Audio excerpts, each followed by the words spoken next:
여러분들 영양 섭취 다들 잘하고 계시죠? 운동보다 중요한 것이 영양 섭취라는 것도 분명히 알고 계실 거예요. 그런데 막상 영양 섭취라고 하면 좀 어렵게 느껴지거나 뭘 먹어야 될지 모르는 분들이 있으셔서 이렇게 카메라를 또 켰습니다. 여러분들 최근에 영양 섭취에 대한 얘기들을 제가 꾸준히 나누면서 운동을 시작하신 분들이 조금 더 쉽게 운동할 수 있고 회복도 잘할 수 있는 방법들을 여러 영상 컨텐츠로 나눠드리고 있는데요. 오늘은 영양 섭취 타이밍의 시스템에 대해서 말씀해 드리겠습니다. 영양 섭취 타이밍 시스템은 크게 세 가지를 나눌 수 있습니다. 에너지 단계, 동화 단계, 마지막 성장 단계입니다. 첫 번째 에너지 단계는 운동을 시작하고 운동을 하는 그 순간입니다.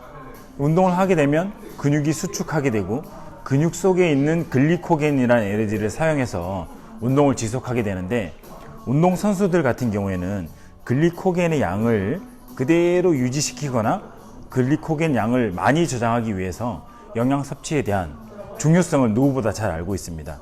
대부분의 운동 선수들은 우리 몸에서 일어나는 운동을 할 때 근글리코겐의 고갈을 늦추기 위해서 여러 가지 노력들을 합니다. 근글리코겐 섭취를 충분히 해주는 방법도 있지만 최대한 지속을 하기 위한 방법들이 지구력을 유지하기 위한 방법들이겠죠.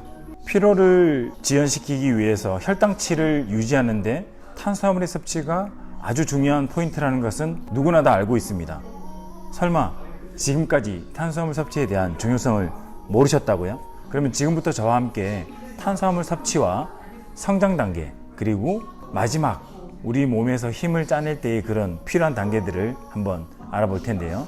지금은 에너지 시스템에 대한 얘기를 하고 있는데, 에너지 시스템에서 가장 중요한 포인트가 이런 근육 속에 저장되어 있는 에너지, 근글리코겐이라고 하는 이 에너지의 사용과 그리고 고갈을 늦추는 방법들입니다.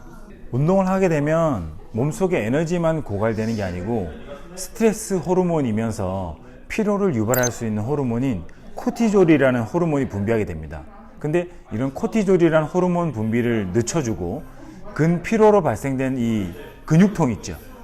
운동을 하게 되면 생기는 근육통을 지연시키거나 회복을 도와줄 수 있는 방법들이 바로 이런 방법들인데요. 예를 들어서 운동 중에 이화작용을 하는 코티졸 호르몬 분비를 막는다는 방법은 단순한 탄수화물만 섭취하는 것보다 여러 가지 제가 앞서 언급했던 성분들을 같이 섭취해 주시면 좋은데, 딱 하나 예를 들면 스포츠 음료가 예를 들 수 있습니다. 스포츠 음료를 섭취하시는 것이 이화작용을 하는 코티졸을 줄여주고 분비를 늦춰주면서 근지구력을 계속 유지할 수 있게 도와줍니다. 운동을 마치고 근육이 다시 회복 단계로 들어서기 위해서는 동화 단계에 들어서게 되는데, 이 동화 단계에서 첫 번째 타이밍이 나오게 됩니다. 여러분도 잘 아시겠지만 인생은 타이밍이고 운동도 타이밍인데, 이 타이밍을 놓치게 되면 여러분들이 지금껏 열심히 운동했던 이 운동의 효과가 수포로 들어갈 수 있습니다. 그래서 운동 직후 딱 45분간의 기회가 열리는데요. 이 기회를 다른 예를 들어서 기회의 창이라고도 표현합니다.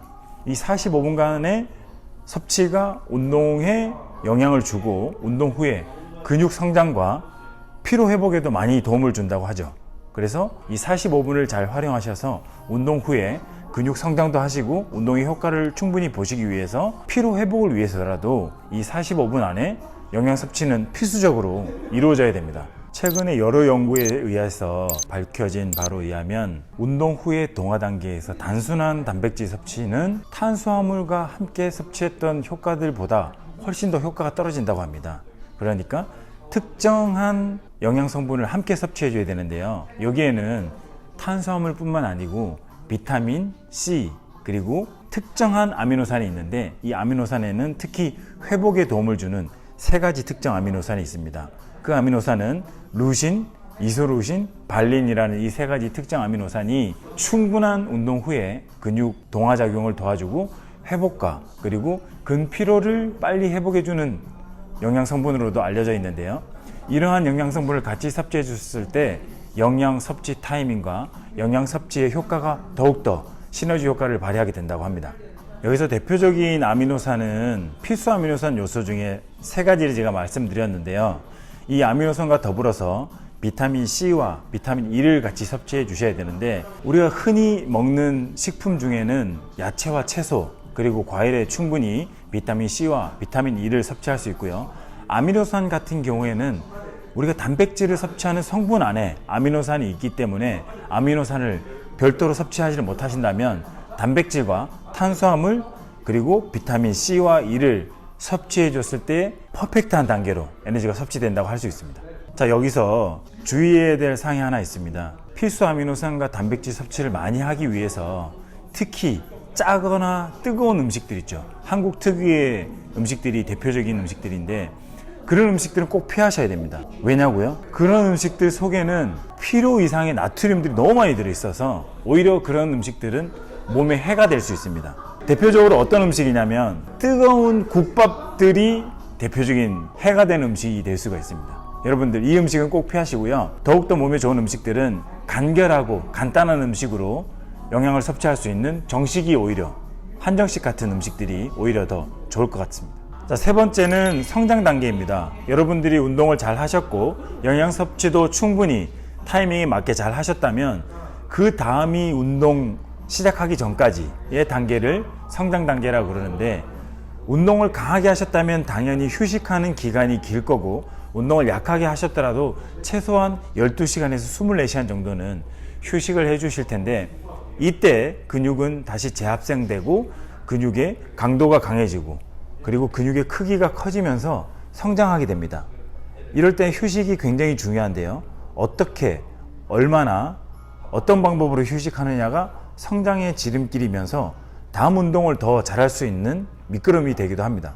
성장 단계의 핵심은 회복과 휴식이지만 이 단계에서도 다량의 단백질, 특히 필수 아미노산과 영양이 풍부한 음식들을 섭취해 줘야지 운동에 더욱더 효과적이고 운동 기량 향상에 많은 도움이 된다고 최근 연구 결과들이 말을 해주고 있습니다.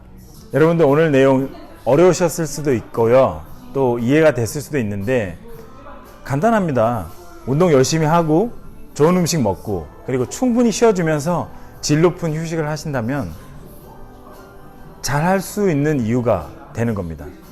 운동하고 섭취하고 휴식하는 이 세 단계를 설명해 드린 건데, 좀 어려우셨다면 제가 관련 내용들을 좀 달아드릴 테니까 이걸 보면서 좀 참고해 보시고 즐겁게 운동하시고 맛있게 먹고 충분히 휴식하신다면 운동과 회복에 많은 도움이 될 겁니다.